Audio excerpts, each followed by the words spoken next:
Hi everyone. My name is Thomas Mattsson. I'm here all the way from very, very cold Finland to give you a little introduction about Vaadin. How many here knows what Vaadin is? How many of you have heard about it? Very good. How many of you are actually using Vaadin in a project? A lot less. So let's change that, shall we? All right, so as I said, I'm here to talk about Vaadin. A lot of you have heard about it, but not really using it. But let's start with just the basics. This is an introduction course, or course, a speech anyway. So let's start with what is Vaadin actually? Well, Vaadin is actually a Sami term, a Lapland native language term for female reindeer between 2 and 3 years old, very realistically depicted here in the image, as you can see. Vaadin also means I demand in Finnish, which is kind of a lucky streak because we do demand better productivity. We do demand a better user experience for our customers. So the Vaadin name is kind of an amalgamation. Partly we demand better tools for web application developers, and partly we're just a bit crazy like reindeer anyway, so it kind of works. Also, the reindeer here gives us a nice logo because it kind of looks like a reindeer head, doesn't it, with the horns and everything. But it's actually the combination of both Java and HTML here in the logo. But that's about it for the name. Vaadin itself, the library or the framework, is an open source framework for creating rich internet applications in 100% pure Java or any JVM language that you can think of, Scala for instance. There's no HTML that you need to write. There's no XML you need to write. You don't need to write CSS. You don't need to write JavaScript. You don't need to write anything, and you can have your app running on all modern browsers. And with modern, I mean Internet Explorer 6 upwards. Any browser, without any plugins. So you write your code in Java, and the framework takes care of actually producing something that runs in a browser for you. I'm going to show you how this actually works a little later on. I'll have a 20-minute live coding session for you guys so that you can see what I'm actually talking about when I'm saying 100% pure Java. But before that, some explanations on what you can actually do with Vaadin and what you should and shouldn't do. Vaadin is specifically a framework for rich internet applications. So note, we're not talking about websites here, we're talking about applications. So for instance, a home page for a conference, for instance, is not best made in Vaadin. There's other tools that are much better suited for things that are mostly static, that might have some dynamic content, but are mostly static.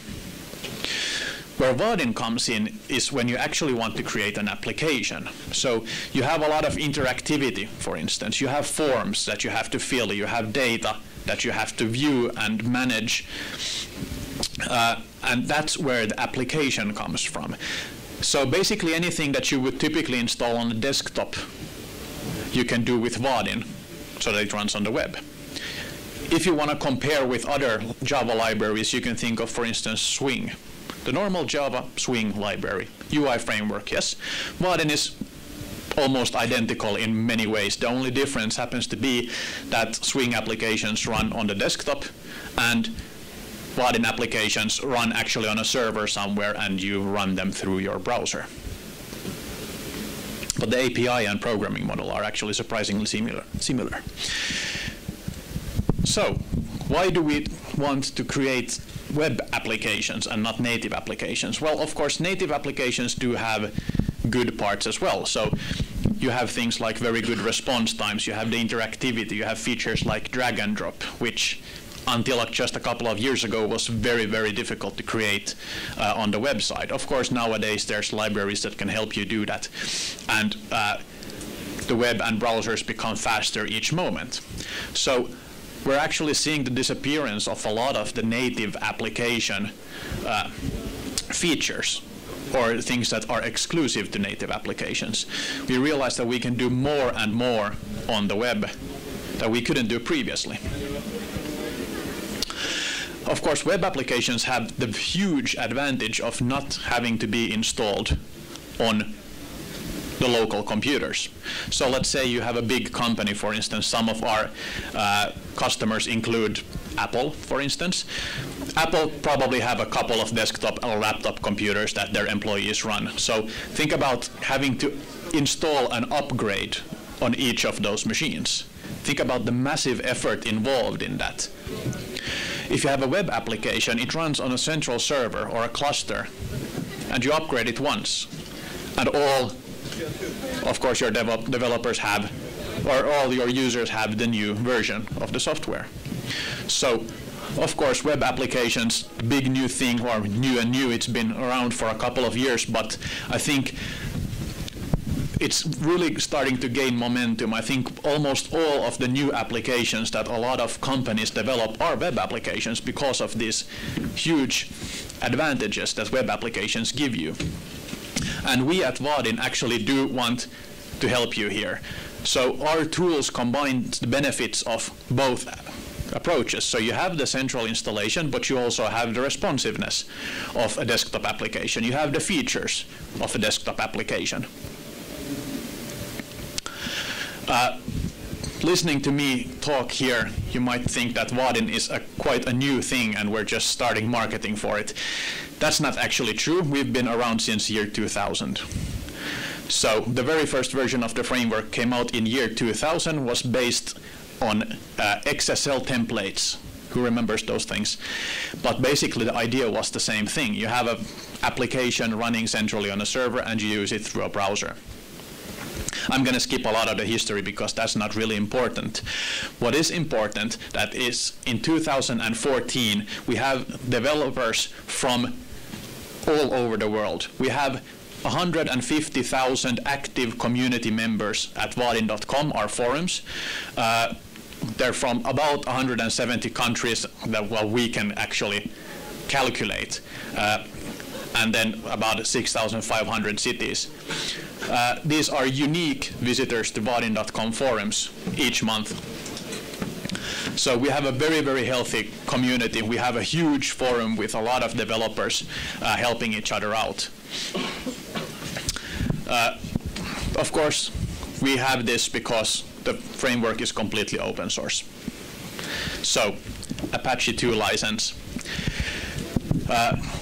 Also, people have created third-party add-ons to the framework, so we have components that other people are making. But I'm getting ahead of myself. Let's keep that under wraps for now.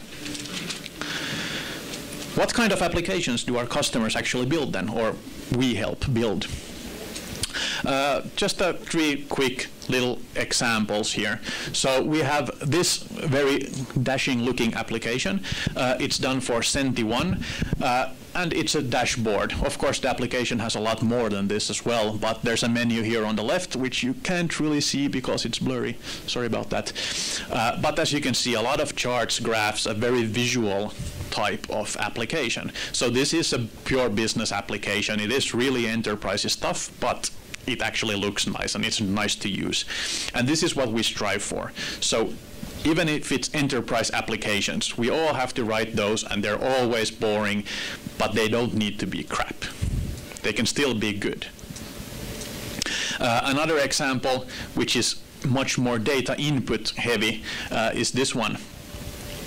So this is for Orion Pharma, Finnish pharmaceutical company, and this is their management of their database for the products that they do. They make different pharmaceutical products, pills and such sorts. So they have a huge data set. So we built them an application to manage their database really quickly and easily. And even though it is a very, very simple master detail form, it looks nice and it's nice to use. And of course, all the benefits that you get from rich internet applications are present here as well. They have thousands and thousands of employees, so for them moving to the web actually saved a lot of money. So both of these are things that you typically find on a desktop computer, very typical management stuff, things that you use from an office. But you can, of course, do other things as well. So you might have heard of this little clothes manufacturer in Germany called Puma. This is an application that we made for their management team when they're deciding what they're going to sell next quarter. So their management team gets into the office, they all have iPads, and then they open up these applications, and the designers have made them choices before the meeting. And then they can just click through, and you can see some of these are locked and some of them are liked. And they can just browse through all of them, all of their collections, and yes, I like that, no, I don't, and so forth. And it's very simple to use on an iPad, of course, full swipe functionality, everything that you would expect from a mobile device. But it's actually a web application built with Vaadin. It's just custom themed to look like an old iOS application at this point still. This was before iOS 7. But as you can see, you don't need to be enterprisey and boring, and you can still use Vaadin, and you can still use all of the features.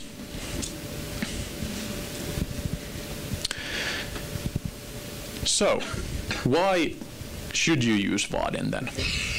Well, there are a lot of competing frameworks, I'm not denying that, and nowadays there's even more than there was a couple of years ago. And of course, there's new standards like web components up and coming, which is very, very exciting, that we're following closely, of course. But the fact is, if you're creating enterprise applications, you can't rely on the newest and greatest stuff. Web components, for instance, does not work in every browser. It barely works properly in one. So you can't really use that for production stuff. And if you take a look at all the new frameworks, they're really, really new and young. I'm not saying that they're bad or that they're buggy, but I'm saying we've been around for over 10 years, so we have a very, very good following already. Our code base has pretty much stayed the same since then, and we've been fixing bugs, of course, all the time. So what we have is a very, very mature product that has very, very good developer productivity. This ties into the thing I said earlier. So we're using 100% Java. If you're using other frameworks, or let's say web components, or you're using jQuery, then you might need to think about, okay, what's your HTML going to look like? What's your JavaScript loading structure going to look like? What's your CSS going to look like? And you have to tie all of these things. And God forbid if you have multiple backends, how you actually synchronize between those and how you actually keep it all together. There's a lot of technologies, there's a lot of specialized stuff that you need to know to use those sorts of frameworks. Vaadin is built to take all of that out of the question. So with Vaadin, you don't worry about CSS, you don't worry about JavaScript, you don't worry about HTML. You're actually programming a component-based UI. So you take a layout or you take a panel and you put components in it. You attach event listeners to those components and then you change the UI. And Vaadin, the framework, takes care of all of the communication for you. It takes care of building the HTML, it takes care of building JavaScript, it takes care of communicating from the browser to the server where your actual code is running.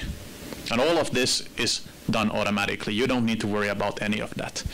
And the turnaround time for actually creating an application is something like 5 times faster than if you would be using both Java for the back end and HTML, JavaScript combination, jQuery maybe, for the front end.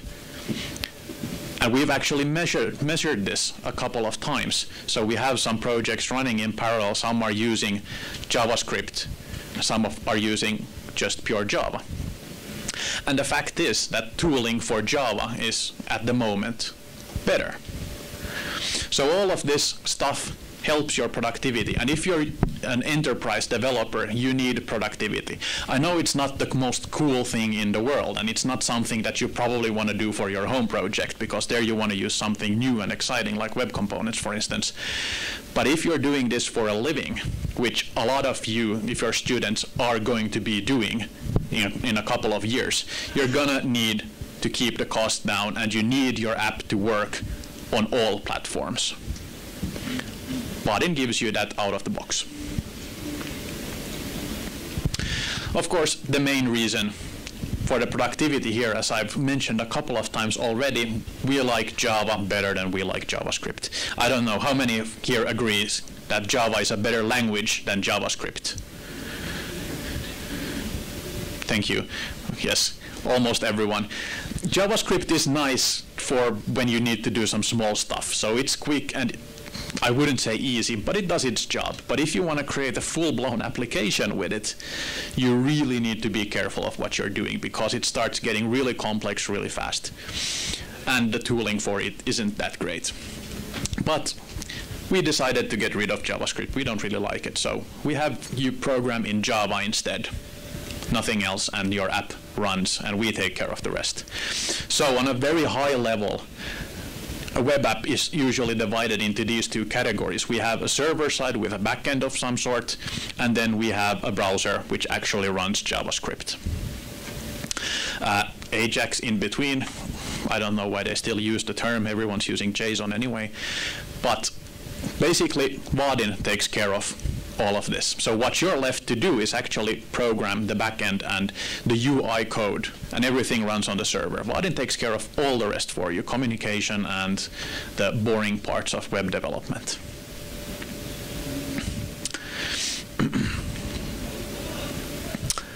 I said it works on all browsers, and I do really mean it. Vaadin 6, the previous version, works from IE 6 upwards, so IE 6 and 7 and upwards. Vaadin 7, the current version, works on IE 8 upwards on all platforms. So you have Chrome and Firefox, Safari, and even Opera, even though not a lot of people use that, but we still provide support.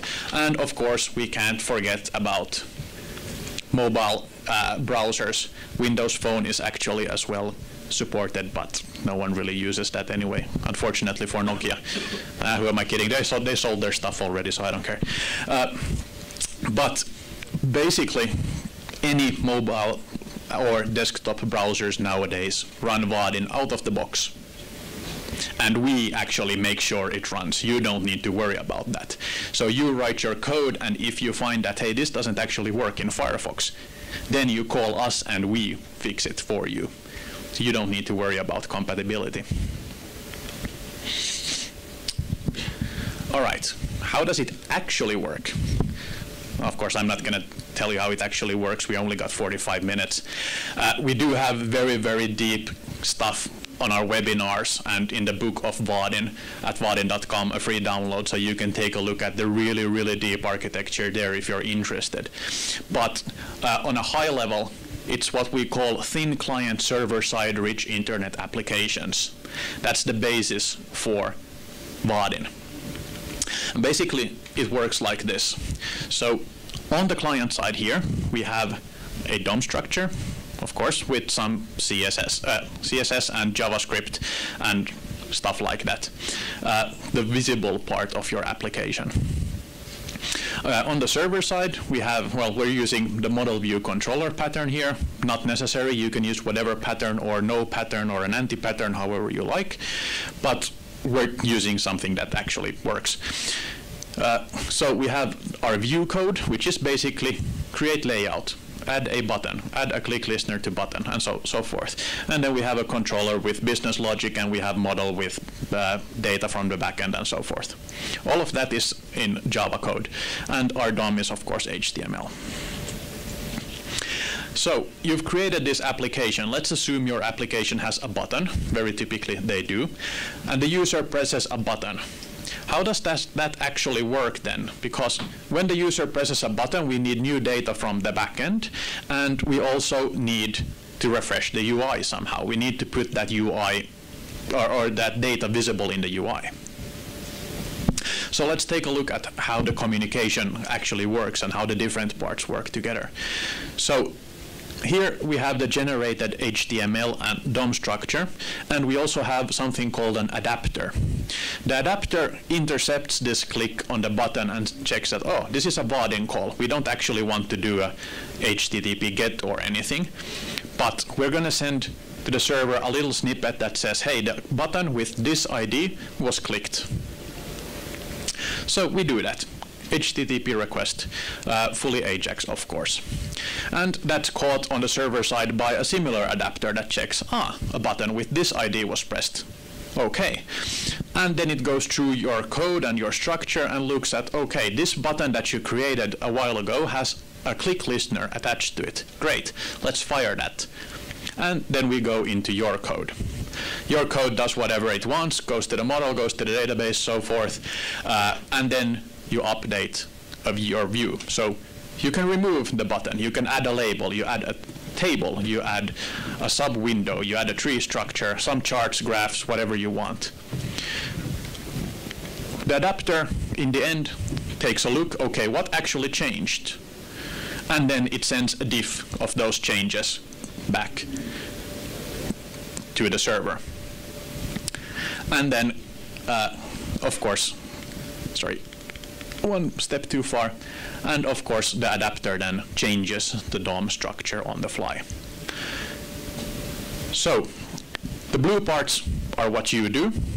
We can't create your application for you, unfortunately, not yet. We'd love to, but it's a couple of years away. But what you do is the server-side stuff. You create click listeners, and when the user clicks on something, you do your business logic and you update your view. Vaadin takes care of everything else.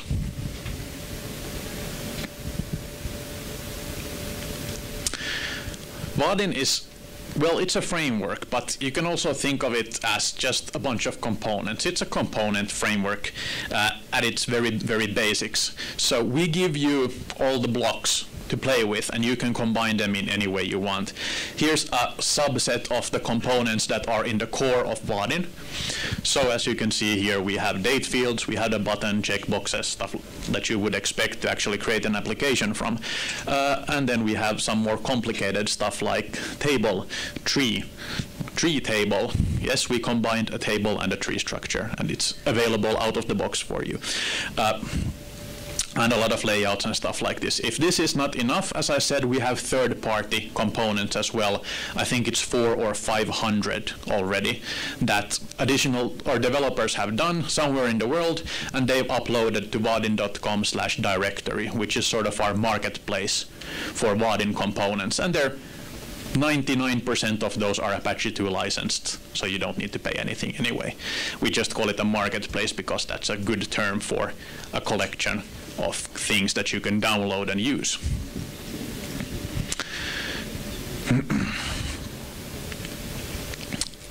Some sample code. As I said, I'm going to do a live coding session in just a moment, but just a quick look at what the code actually looks like. So here we create a horizontal layout, and we create 2 buttons, and then we add those buttons to the layout. The buttons also have click listeners. Here we use this, so the class implements the click listener interface. And well, when those buttons are clicked, then you do something with that information. But if you ever programmed something like Swing or something, this looks probably very, very familiar. Component-based, event-based, and we have all these pre-made panels and layouts and everything that you can use.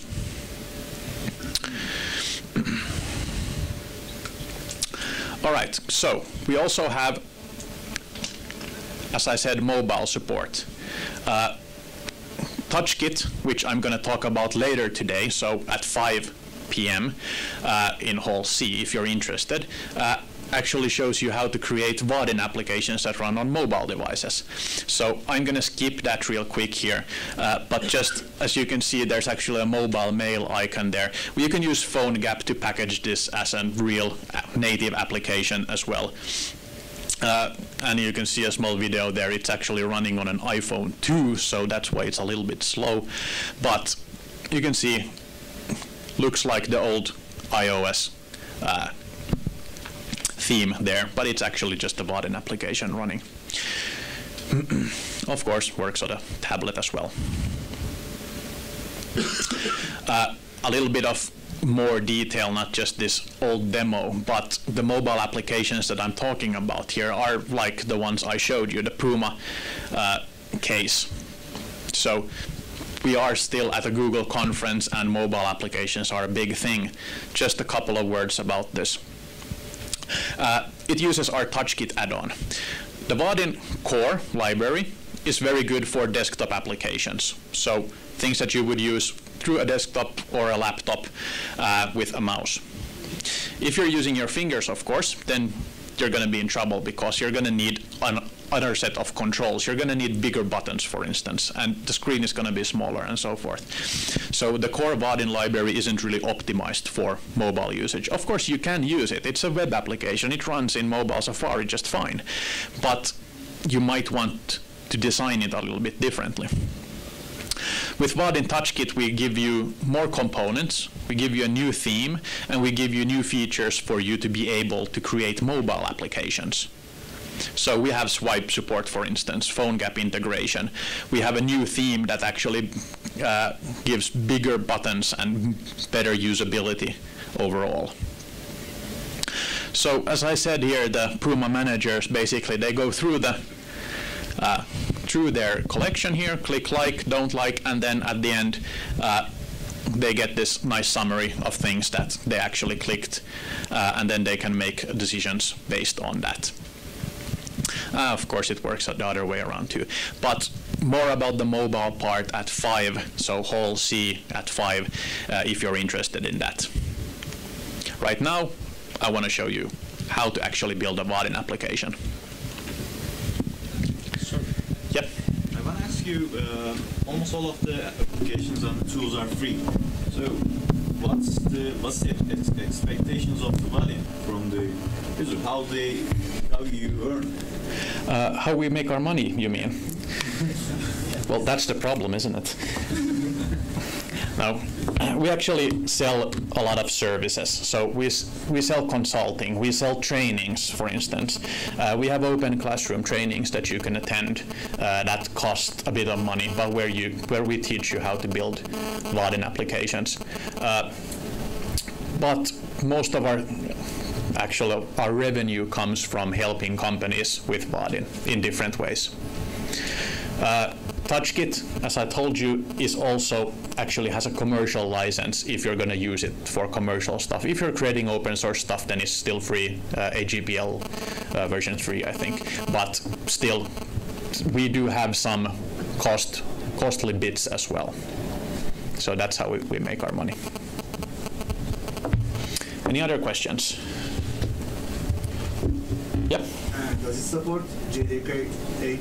Yes, we fully support JDK 8. And there. How would you arrange these people to develop for? So 15,000 people? Yeah, how we managed to get 15,000 people using Vaadin, you mean? I'm going to show you. No, you said 1,500 or 150,000, yeah, sorry.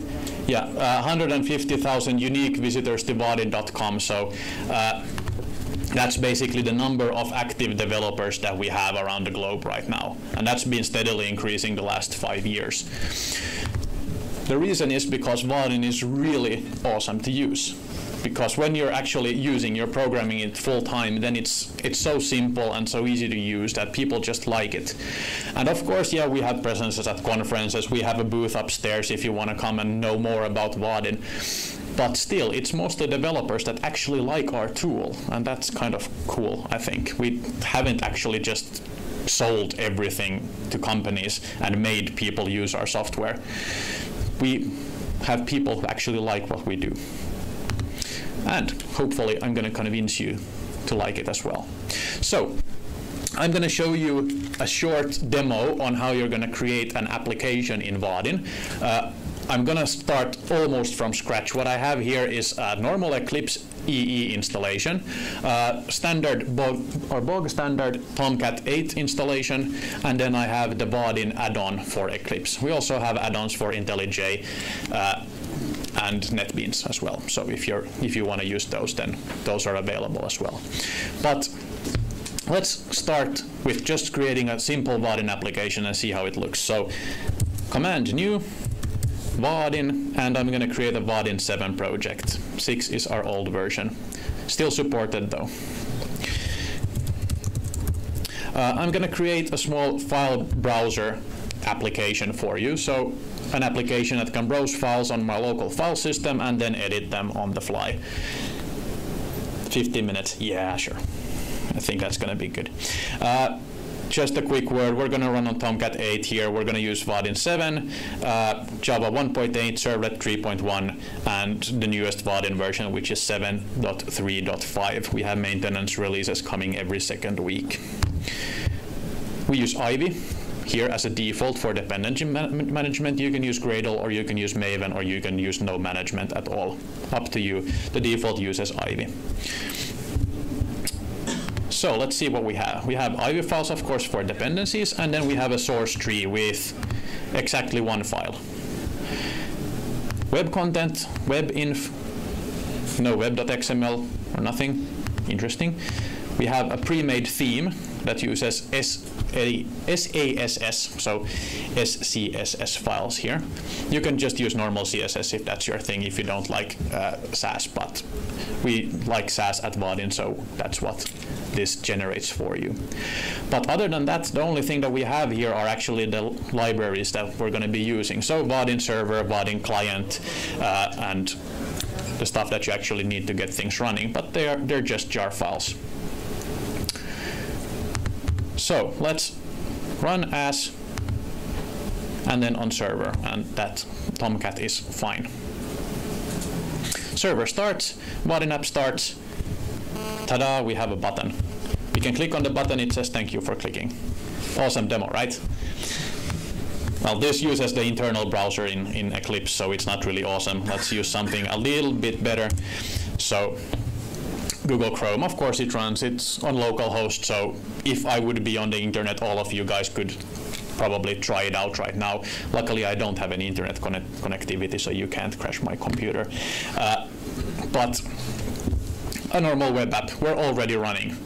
This is generated Vaadin stuff. I haven't written a single line of anything yet, but I'm going to show you what was generated.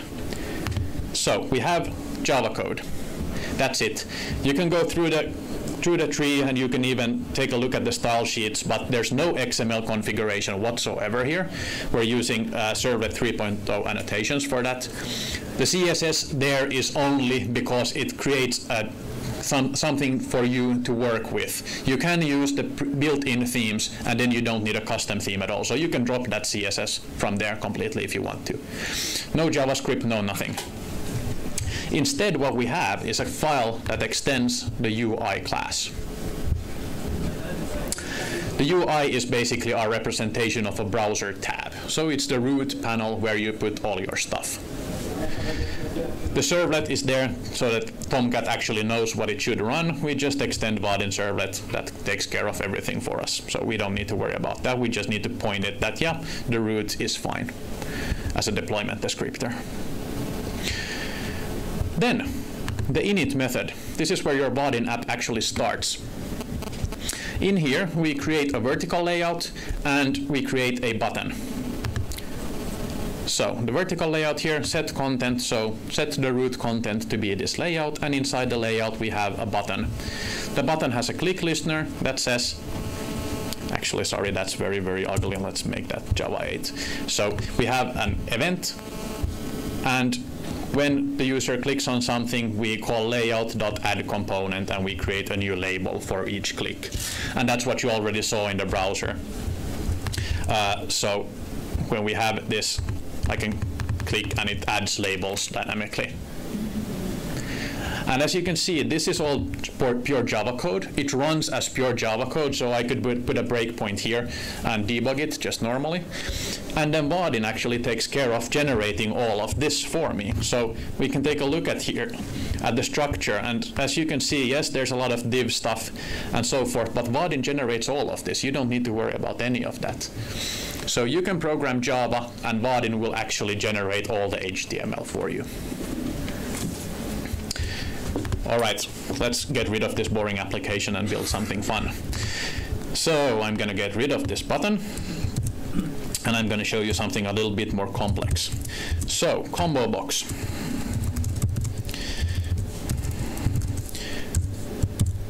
We're going to use this to select a file. So I'm going to give it a caption. And then I'm going to add it to the layout. Excuse me. So I removed the button. I'm adding a combo box instead. Let's take a look at how that looks. The combo box is empty because I haven't actually given it any data yet, but as you can see, the UI changes accordingly. So let's actually put some data in there. I already said that I'm going to read the file system, so I'm just going to use something that's built into Vaadin. File system container reads a given file, and then it parses out the file structure from there. So new file system container, new file, and then let's see if I get this path correct.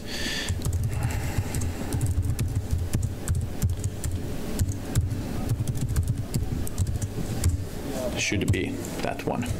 So this is a built-in Vaadin data structure, one of many. But you can use it here saying ComboBox set container data source this container.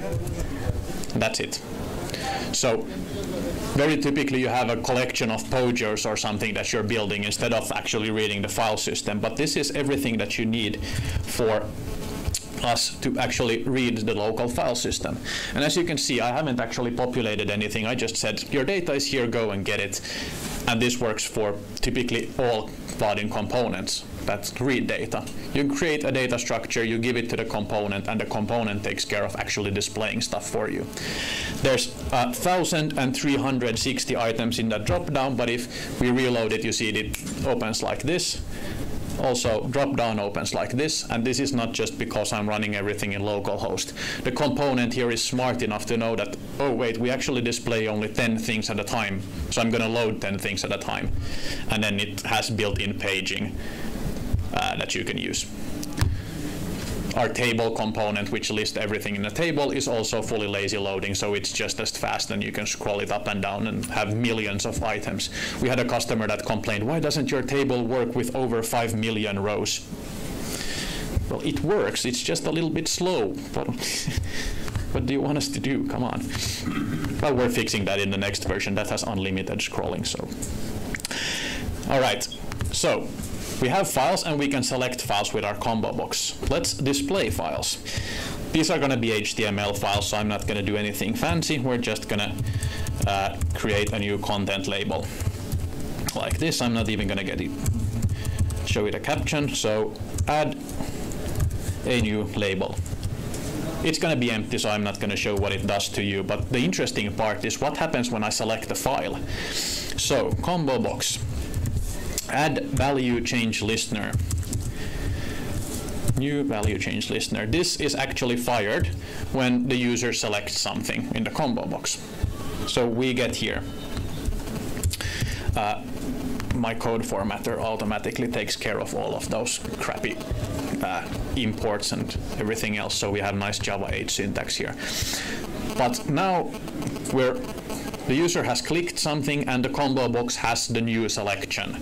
So ComboBox.getValue, it returns an object because Vaadin can't really know what you actually put in the data structure. Here, since I'm using the file system container, I know that this is actually a file. Of course, I need to cast it, otherwise this won't work, but I know it's a file. If you use your own data structure, you're going to know what you're dealing with as well, so you can just cast to whatever you want. And then text file property is another data structure that we need. It takes a file and then parses out any text content in that file.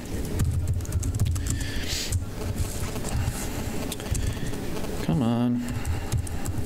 Text file property, yes, like this. So now we have another data structure. We haven't still told the content label that we actually want to display this, so the final step, content.set property data source, and then we can just say property that I just created like this. So let's wait for Tomcat to reload this. By the way, you can use JRebel if you don't want to keep waiting. It reloads everything much faster. But Very simple code here. Get the value of the ComboBox. It's what you expect it to be. Create a new data structure for that specific file and say to the label, please read your content from here. There's going to be an issue with this code that you're going to see in just a moment. But if we select a file here, for instance, Javascript,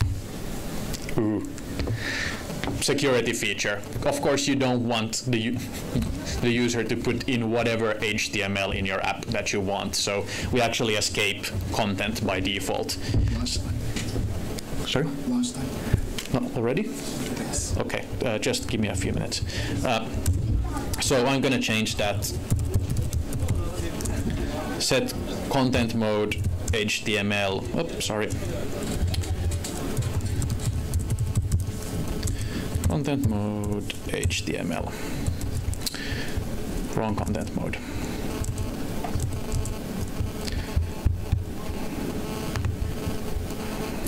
Yes, not that one.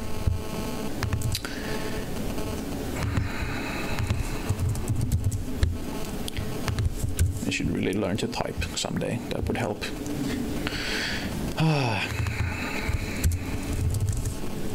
No.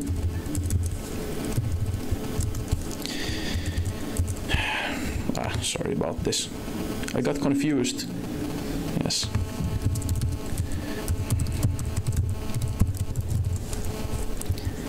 That one. Okay.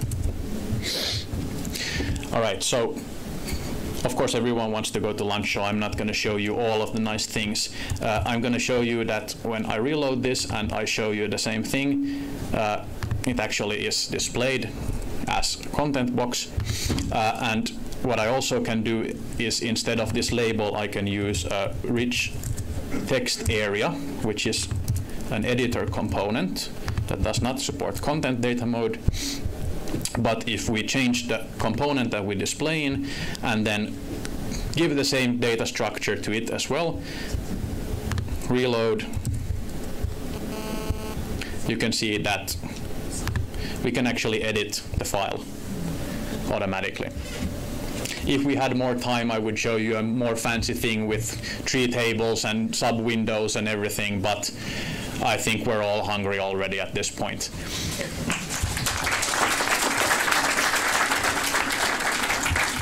All right. If you have any questions, I'm available here. We have a booth upstairs, just upstairs actually. I have a dedicated mobile session at 5, so please join that if you're interested. Otherwise, thank you for me. Can I ask a question? Sure. What do you use for JavaScript architecture behind the GWT. GWT? Yeah. Yeah.